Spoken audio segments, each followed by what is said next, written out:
Mpumelelo Mhlongo is looking ahead to the forthcoming Paralympics, and he will have the honor of being one of South Africa's flag bearers in the opening ceremony. But this will not distract the athlete from going for gold in the track events. Mpumelelo Mhlongo joins us now from Montpellier in France. Bonsoir, Monsieur Mhlongo. Bonsoir, Kwena, ça va? Ça va bien, merci, et vous? Ça va bien. Let's stick to English. Thank you so much for joining us, though. It's Olympic season, Paralympic season. The last time we spoke to you, it was after the World Champs. How has that period been for you leading up to the Olympics, to the Paralympics? The period between the Kobe World Championships in Japan and now looking forward to Paris Paralympic Games later in August has really been, head down, as you can see from my background, summer training, run away from the cold winter in South Africa to ensure that we lay the foundations we need such that we get the performance that we know are capable and we're able to do for our nation. And I mean, would you say that as we really counting down the days now to the Paralympics, are you in the right headspace? Are you in the right physical space now to say, well, we are ready, should anything come? Kwena, so I think that we still have a bit of work to do. So we've got one more good training block before the Paralympics.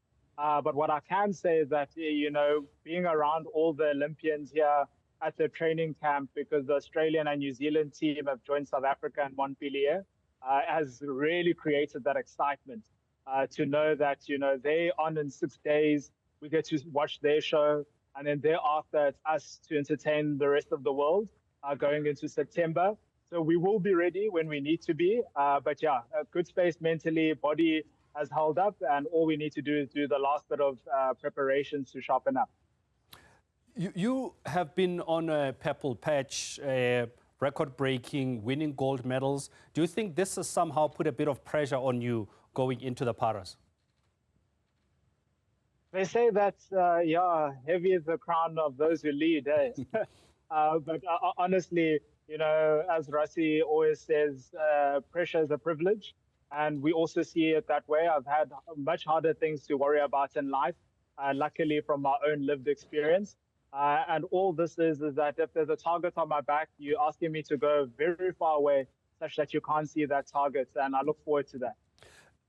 One of the conversations that we had before, Mpumi, was really about the support that athletes get leading up to big tournaments like the World Champs, like the Paras.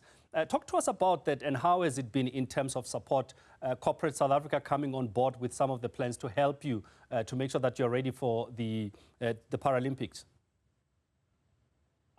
Phenomenal, Kwena. And yes, we do have this conversation every so often, just as a global South community, that athletes need more support, especially if we're going to be seeing medalists at the Olympics and Paralympics. But Bidvest went on and support Team South Africa. On a personal note, I've had Investec for the last couple of years, being part of the Dazzle. You've had a stationary powerhouse like Vic, who said, listen, your story as a sports professional has lots of value. But as a person, everything that you've accomplished and all the individuals that have contributed for you to be at a world stage, we really...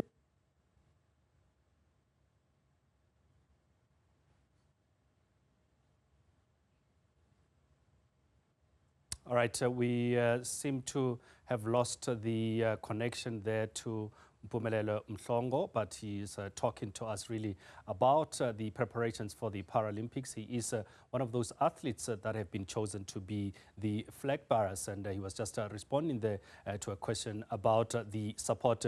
Mpumi, we seem to have lost you there, but we have you back. I mean, I wanted to touch on the support that you're saying that getting from big. As somebody who is big on education, what does this mean? And especially in that you inspire younger children to come through and really, be inspired by somebody like you who is performing at a world stage. I really think it's the support and the partnership that has been formulated with BIC is more a testament about the individuals that are driving BIC as a brand in South Africa, where they're saying that listen, South Africans, there's so much more that we can achieve as individual, as a country. Here's one such story that really shows the power that starts with just one person, one teacher, one individual that decides to change the course of their reality. It's really heartfelt that it aligns with education, because we know that that's still the greatest way out of poverty for a lot of people that live in the global south.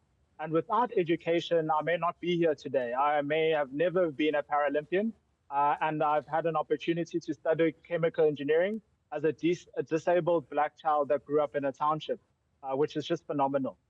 I mean, just on that, on your education, the last time I checked, you're doing your PhD. How's it going? Yeah, the doctorate has taken a bit of a hold because we have a task at hand here in representing the nation, but it's also coming to the last stages of that, and I just look forward to what else am I going to do once I have a doctorate on my back, because we're always looking to better ourselves and have other learnings that will create a better version of myself in the future. Well, I think Dr. Phantom Toes has got a nice ring to it, don't you think? Hey, Kwena, if you say so, I will not disagree.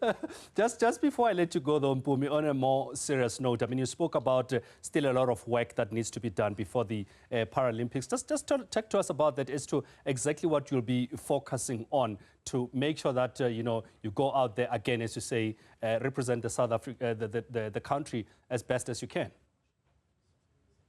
I think a large part of the work, Kwena, you know how they say that to do 90% of the job is fairly quick. That's that last 10%. Do you have the mental aptitude to stand at a world stage and take that pressure when there's thousands of fans in the stands and the whole of South Africa just looking at you and wanting you to be the best representation of our country? So what we're doing is a lot of sharpening up, trying to lessen the mistakes that have been arising in our previous competitions. But probably the hardest job is to stay healthy. Stay healthy and knowing that you're so far away from home, and stay connected to that community that has really allowed you to be on a world stage is what we're trying to do in this last little bit of a training block. Do you have a target at the Paras? We always have a target. We always have a target. And what I'll tell you is that the most important target, as I said, is to stay healthy.